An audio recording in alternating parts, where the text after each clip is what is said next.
Alright guys, welcome back. So in this tutorial we're gonna create the UVs for my model, but just be aware that if you have scaled it in non-uniform way, you need to freeze the transformation. But let's just do that. Modify freeze transformation on my geometries, and then let me go grab my outer layer and go UV editor, and the UV looks like this, which is kind of really bad, so I need to start over by first project it. You can do the projection from here using the planar projection.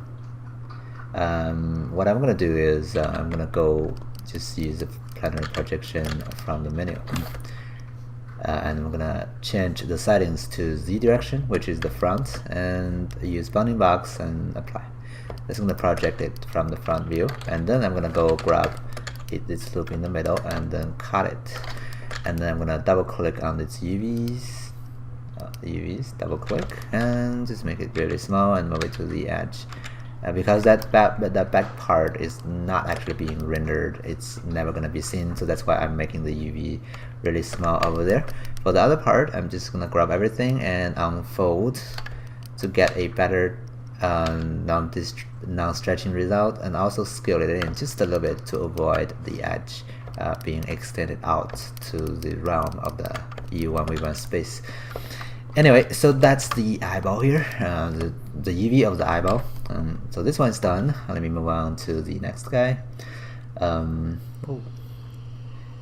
should move that guy out, and this guy should be renamed properly, and delete that group.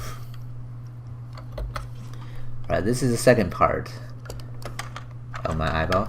Right, I'm gonna do the same way to UV it. Planar first, grab that, cut it, and grab those UVs, make them really small, and move them to the edge or to the corner. And for the other guys, just unfold and make them slightly smaller. Alright, so that's the second one. Modify freeze transformation so that it's clean, and do the same thing here and the same thing here. Just make sure that they're all clean. The black hole, you don't even need a UV, but let me just be safe and create one like this, unfold it and make it smaller, and that's gonna be all the UV I need for my model. 3 geometries. Okay, now let's set up the material. I'm gonna go open the graph editor, sorry, node editor. Okay, so that's my skin texture and material. Let me create a new tab and hold it down, sorry, press the tab button and type in AI standard surface. Right, that's my standard material. I'm gonna name this guy eyeball material. And this guy will be assigned to the eyeball, of course. Right now, if you do a render and take a look, hopefully I can do that here. This is what I got. The first thing I want to be able to do is make it transparent so that I can see. I think the position is a little high. I can see the inside of the iris, right? Make the front part transparent, and that's going to be driven by the attribute underneath transmission weight. When the weight is up, it's supposed to be becoming transparent. But the problem is, even when it's up, in the default settings, it will not be transparent. It's just going to be black. The reason for that is because the model have some setting inside their shape underneath Arnold. There is the opaque settings. Check that off. So that's going to make Arnold actually render it in a transparent way. So now when I drag the transformation up to 1, right, when you do a render here, you will see it becomes transparent. Now I can see what's inside. Of course, I don't want it to be all transparent. I only want this Irish part to be transparent. So that means this guy has to be driven by something, and that's going to be a ramp texture here. I'm gonna grab the ramp and connect it to the weight. Okay, and then I'm gonna change the ramp from the V ramp to a circular ramp, so it's gonna change from middle to the the outside. Now I can use this guy to define the transparency of my model. Right.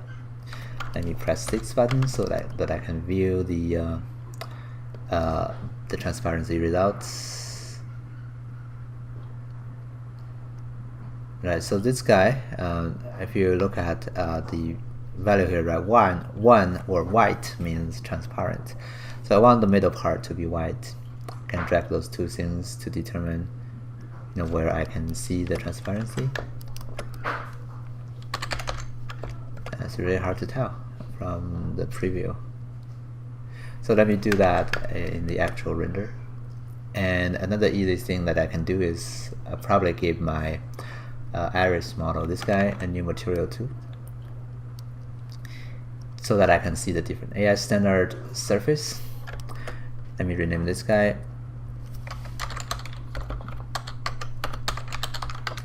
material and make it dark so that it's dark. Okay. Alright. Now with those two, I should be able to view my transparency result. Let me start the render. And now you can see it's like almost all transparent. Let me go back to the ramp. Oh, you know what? I'm connecting that to the wrong slot. That's why I cannot see it. Sorry about that. So break connections on the specular, drag it back. So what I wanted to be controlling is the transmission. The weighting is just looking so close. Anyway, so that's how the transparency now is driving the, you know, the model. We should be able to view it here when we press 6 button. And I can drag the ramp to define, you know, where the transparency is. All right.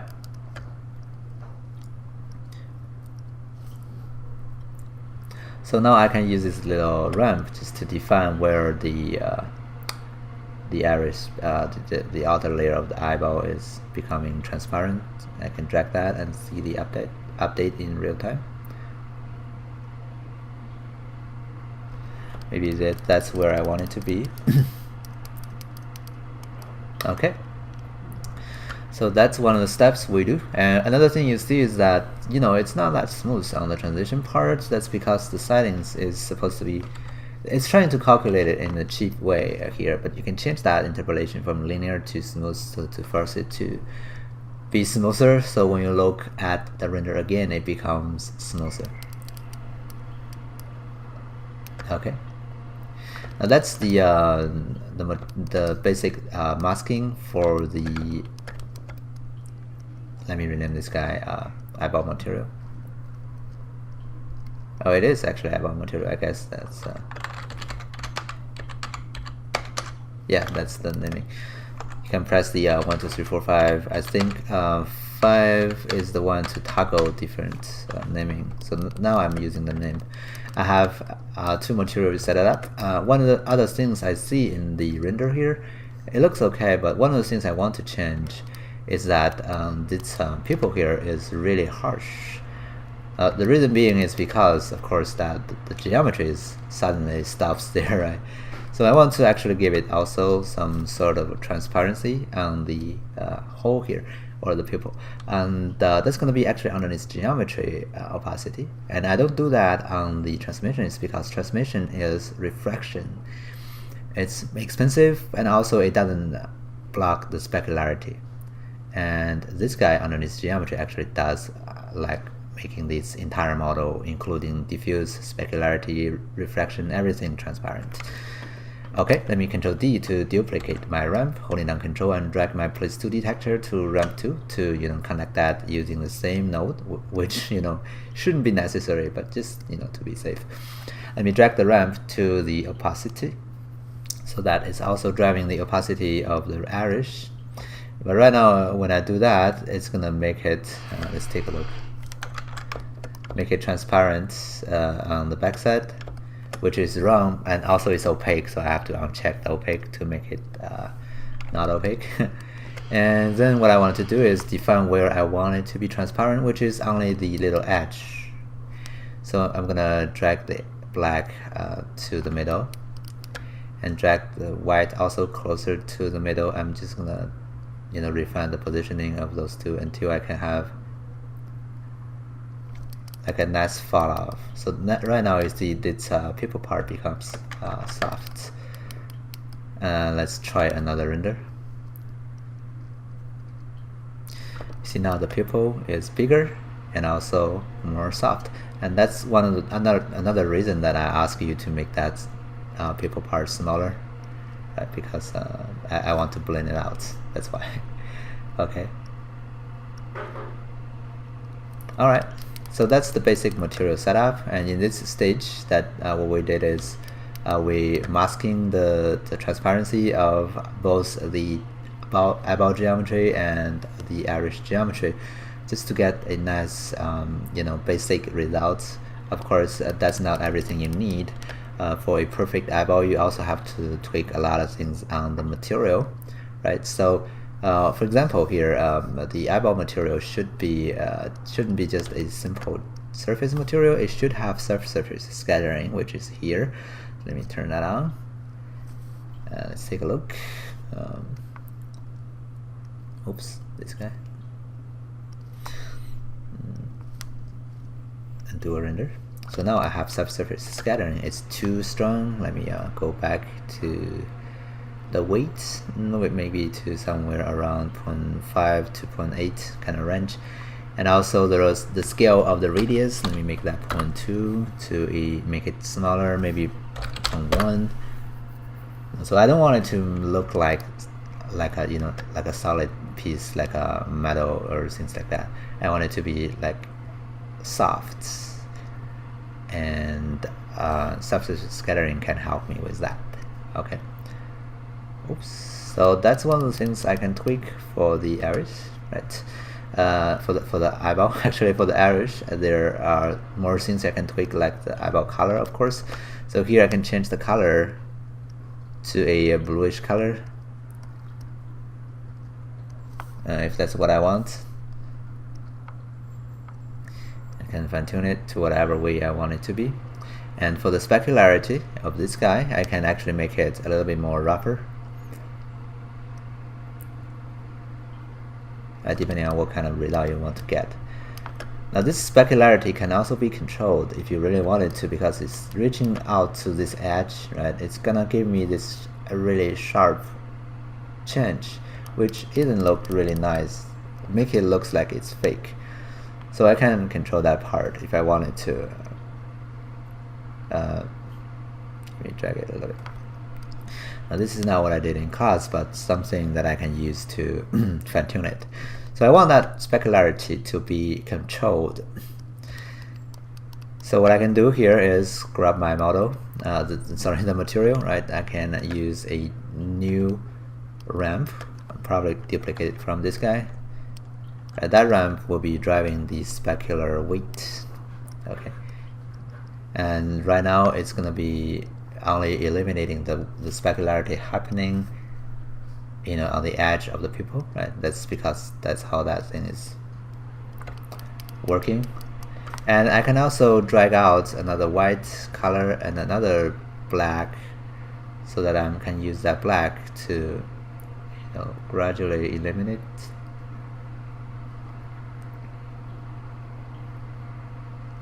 the specularity happening there. I can probably close that so that I can have a nice and smooth transition. Right. I'm basically using this kind of thing to control where things are, if that makes sense. Right. So right now I use this. So right now what I can use is this guy here, my gradient or my ramp, to determine where that reflection is, exactly where it is.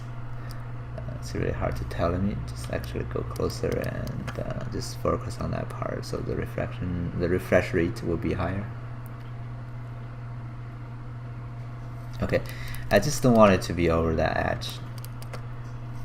And then let me go back to the material and change the roughness.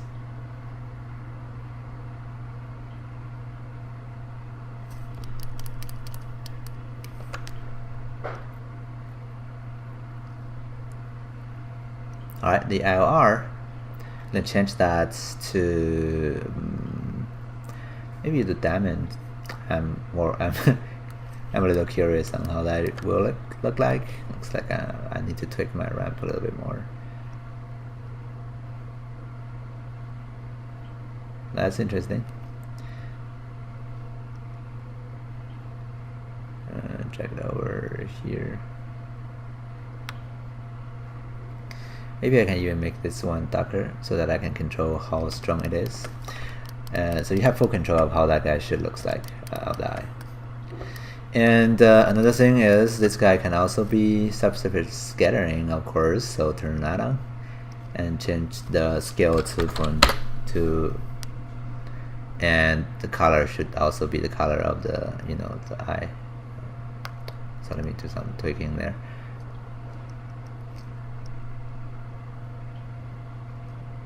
Alright, so now I have subsurface scattering on that part too.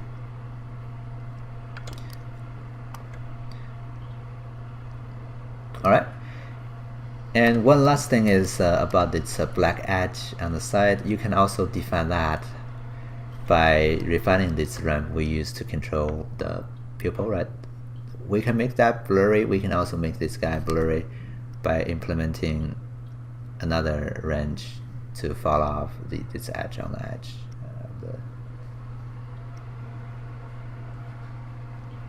And drag it inwards, so that I can fit in this part too. If I want to have a really sharp edge, I can if I wanted to.